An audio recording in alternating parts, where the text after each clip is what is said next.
So yesterday I was working out here in my gym with my childhood friend, and he's been working for the same company for 15 years, and he wanted to start his own business. So he spent a lot of time on YouTube and social media consuming content.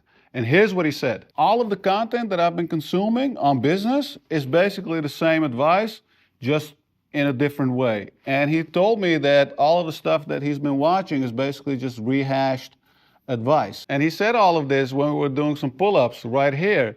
And when I was doing the pull ups, I thought to myself, well, this whole story sounds like the myth of Sisyphus.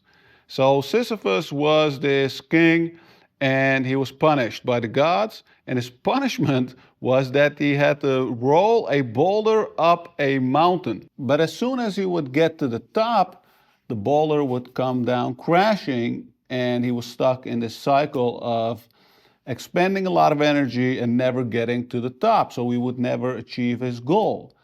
This is what is happening in the world of online content. Now, there are 4 cognitive biases that explain the psychology behind why we're stuck on the Sisyphus treadmill. Now, I've written an article about this concept and you can read it. I added a link in the description. You can read about the cognitive biases.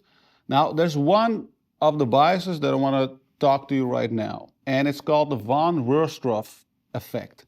So the scientists that discovered this did a study or an experiment with a bunch of similar items. And one of the items was slightly different. It was just a slight variation on an existing item. And the participants said that the variant was completely different, while in fact it was the same thing. It was just a little different. And this is what is happening in the world of content. People take old ideas, they give it a new name, and they throw their own sauce on it, and they present it as something new. And our brain gets tricked into thinking it's actually new while it's something that we already know.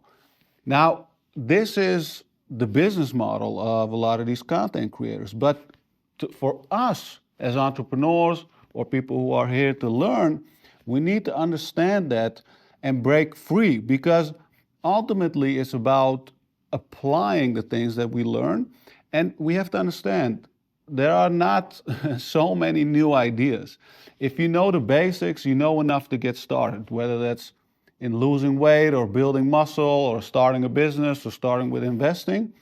If you constantly delay and always wait for that magical piece of content, I guarantee you that you will be waiting forever. So how can you break free? Trust yourself. Trust in your own knowledge, your experience, and your ability to figure things out. If you've done the work, you have enough to get started. You just have to look more inwardly, learn by reflecting, learn by experience, learn from doing.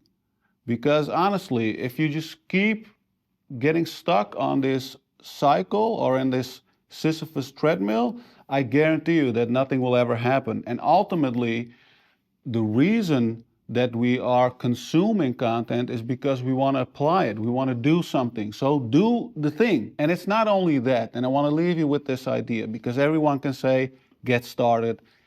Once again, it's rehashed advice. We all know it, and it's super obvious. One thing that you need to be mindful of if you want to accomplish something great or do things differently is that you get the same output as everyone else if you consume the same content. So you have to go out of your way. You have to make an effort to learn other things and get new insights and to do things your way, because that is honestly what matters the most. Whether it's health or fitness or business or investing, if you do it your way and if you figure out a way that makes sense to you, it's the way that will last the most. And when you figure out your way, you will stop searching for other ways. So I hope you found this useful, and thank you for watching.